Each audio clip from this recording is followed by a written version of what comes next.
Politique. Report à nouveau de l'audience de confirmation des charges contre les pro-Gbagbo. L'audience de confirmation des charges contre les proches de l'ex-président ivoirien, Laurent Gbagbo, a été renvoyée mercredi au 10 juillet prochain, ont annoncé les avocats suite à une audience avec la chambre d'accusation au palais de justice du Plateau. Cette audience avait été déjà reportée le 19 juin dernier au 3 juillet. La chambre a mis la cause en délibéré pour le 10 juillet, a confié à la presse Maître Toussaint Dakozawi, avocat à la défense, ajoutant qu'il n'y a pas eu de décision ce jour.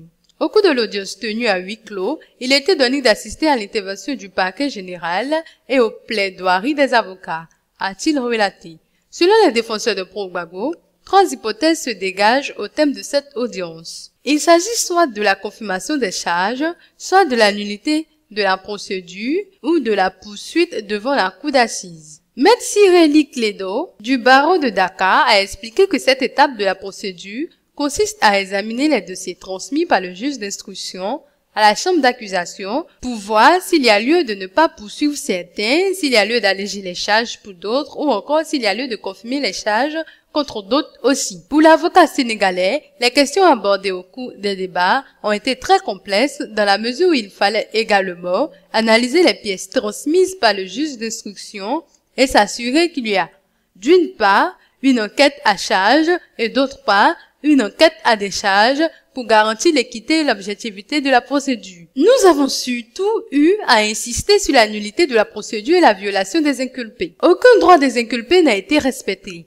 Les conventions internationales qui ont été signées par la Côte d'Ivoire n'ont pas été respectées et la procédure est entachée de plusieurs nullités, a commenté Maître Ciré. La chambre d'accusation se trouve dans l'impossibilité de répondre immédiatement à l'ensemble des questions qui ont été soulevées et aussi de rendre une décision dans les brefs délais, a-t-il ajouté. Voilà pourquoi la chambre d'accusation a mis en délibéré à une date qui lui permettra d'examiner aussi les documents qui ont été produits et les textes des lois qui ont été évoqués, a-t-il expliqué. L'audience s'est tenue à huis clos et n'a enregistré la présence d'aucun de la centaine de prévenus, dont certains juste d'une liberté provisoire, tandis que d'autres sont en détention dans les prisons du nord du pays, notamment à Bondiali, extrême nord, Bouna, nord-est, Kachula, centre-nord et Odiéné, nord-ouest. Ils sont entre autres accusés de crimes de guerre, crimes de sang, crimes économiques, troubles à l'ordre public, atteinte à la sécurité de l'État et entretien de bandes armées. Les plus illustres de ces mises en cause sont Simone Eivé Gbagbo,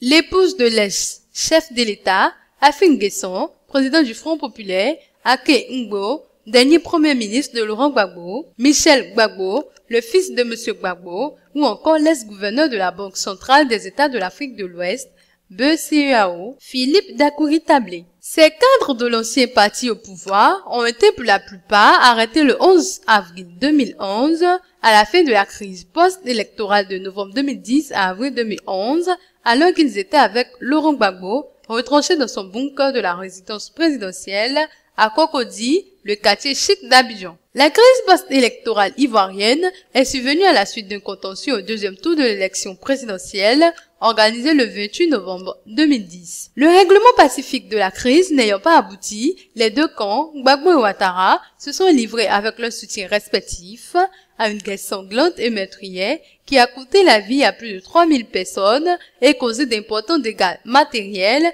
affaiblissant l'économie nationale.